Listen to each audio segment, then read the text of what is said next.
This is Vikings fans fired up as Aaron Jones finds a spot on the most anticipated and hyped NFL list of the year, coming on the heels of a fantastic season where him and his teammates are hungry for way more heading into this season. We're going to be breaking out all of that in this episode of Vikings Digest, but first, if you're enjoying this Vikings content, you want to join the nearly 1,500 subscribers that we currently have on the channel. We're nearly there, so if you want to help us reach our goal, make sure to hit that subscribe button and the bell icon so you don't miss a single update. And with that, let's hop into the first topic of the day, and the only topic, which is that Jones makes the top 100. So the NFL, put out their list of the top 100 players of 2025.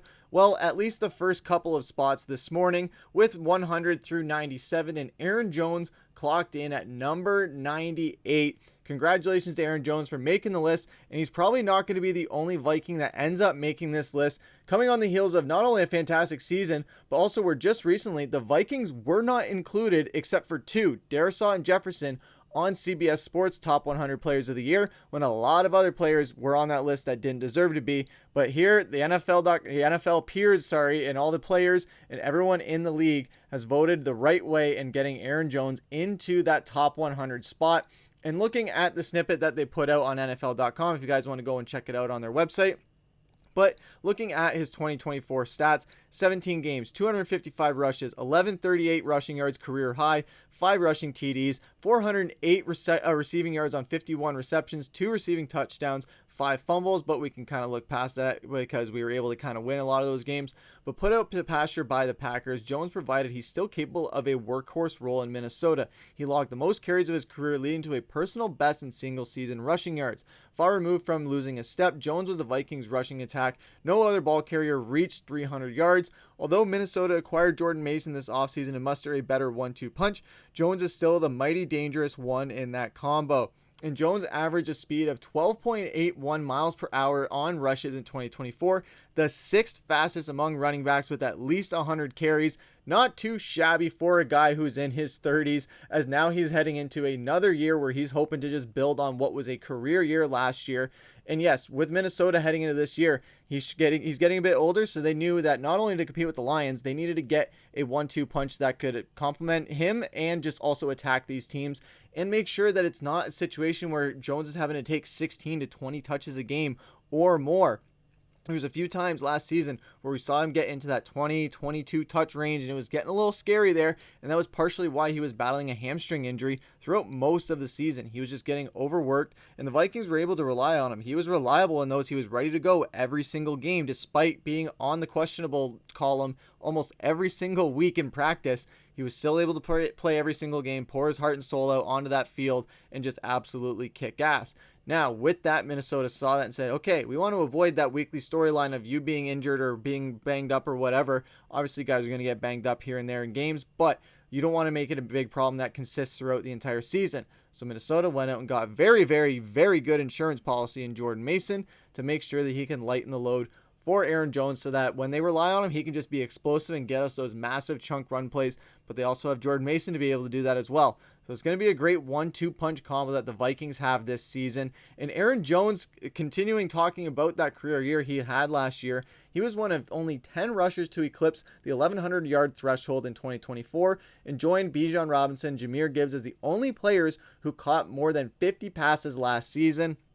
Obviously, with his 51 passes, got him just over that mark by a hair, but still being amongst one of the elite running backs in a league where it's a lot of young bucks that are trying to just make a name for themselves. And Aaron Jones, when healthy, has just consistently been one of the best running backs in football that a lot of people kind of just brush off as not taking him seriously. When Green Bay, Minnesota Vikings fans know this. Before he got to Minnesota, he was an absolute nightmare to deal with in Green Bay for all those years, but wasn't the flashiest of running backs, so he didn't garner a lot of the attention that some of the big marquee names like Christian McCaffrey, Saquon Barkley, all those other guys, Jonathan Taylor, Josh Jacobs, and a few other ones. But that's okay. Let them have the spotlight so that when Aaron Jones just absolutely shines for Minnesota now, it's just going to be even more beautiful than it was last season, especially with Jordan Mason in that tandem with him.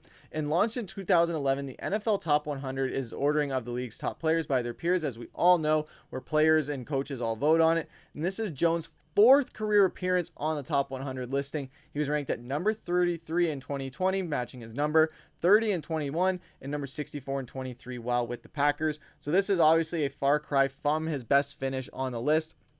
It's still fantastic to see him on the list nonetheless, and this is not going to be the only Vikings player that we see on this list. If Aaron Jones is making this list, you can definitely probably predict seeing Christian Darrisaw, Justin Jefferson, Andrew Van Ginkel, Jonathan Grenard, maybe Cam Bynum. I know he's no longer with the team, but he had a great season for us last year. There's a lot of Vikings players that are probably going to find their way on this list. Potentially Jordan Addison as well, having another elite season. So if guys like McCarthy were making it, Jordan Addison will probably find his way on that list as well. But what did you guys think about Aaron Jones making that top 100? Let us know down in the comments below. And someone who is happy that Aaron Jones is on his team and probably made that top 100 is Justin Jefferson, where he was saying that seeing him on the opposite side of the ball in Green Bay, like I was just saying, and seeing how athletic he is and seeing how difficult he is to go down, it definitely feels a lot better than seeing him in purple and gold than in green and gold. Obviously, this is building on from a few years where without Dalvin Cook, Minnesota was kind of up shit's creek without a paddle as far as a plan at running back. We tried running with Ty Chandler and Alexander Madison. Didn't exactly work out. So they went on, they moved on in free agency, they brought in Aaron Jones, and a lot of people were talking smack about it, saying that you got an old guy who's past his prime, yada, yada, yada. He doesn't have any gas left in the tank, and he's just a Band-Aid. Well, he came out, he balled out last season, he fought through injuries, and while none of them were serious injuries, he was still fighting through them every single week to make sure he was on that field come kickoff and just ready to kick ass for the Minnesota Vikings. And I can't wait to see more of this happen next year, especially with a much improved offensive line. And that is a big thing with this, and this is something that I've been talking about with a lot of people in my own personal life, where Minnesota's offensive line is looking the best it's looked in years, potentially decades. And when you look at the Super Bowl winning teams of the past couple of seasons, what is the major thing they all have in common? Solid, scary offensive lines. You look at Phillies, you look at KC's, you look at some of the other ones in the past, you look at LA's during that Super Bowl run. It was a great offensive line that they had. Tampa Bay, obviously, in that season, Brady was there. There's been a long history of great offensive lines being the ones that get it done when it matters most. Now Minnesota is sitting in a position where we probably have our best offensive line and just best overall team on paper since 2009. Over a decade long that we have been waiting to see a team like this assembled for the Minnesota Vikings. And now we are finally on the precipice of seeing it happen so many years later. And we can see a much different running attack as well, where before when we had an offensive line like this, it was just Adrian Peterson back there carrying the load and just absolutely demolishing defenses. Now, you got Aaron Jones and Jordan Mason to work with an amazing offensive line. They can absolutely torch up defenses where defenses are going to have their hands full. I've been talking to a lot of people as well, not only about the Minnesota offensive line, but also these guys are fans of other teams. I've talked to Eagles fans. I've talked to Lions fans. I've talked to Bills fans. I've talked to so many fans of other teams where they're talking to me, and this is the first time I've ever heard them say, I'm scared of the Vikings. I'm starting to get worried about them. And I think other fans of other franchises are starting to get worried as well. And before you know it, the entire NFL will be scared of this team as we ride our way to a massive season this upcoming season, with JJ McCarthy's first season starting, Jordan Mason's first year in Minnesota, Aaron Jones' second year in Minnesota building on a career year, a fantastic offensive line, Justin Jefferson in a first year of a massive contract, TJ Hawkinson coming back as well, Jordan Addison in a crazy defense as well, led by Brian Flores. I can't wait for this season to get going. It's so long away, but we have so many more updates throughout the summer to bring you guys, as well as we head into training camp and the preseason. So you won't want to miss that. Make sure to subscribe, hit that bell icon so you don't miss the updates when they drop. But with that, I've been your host, Griffin. Take care.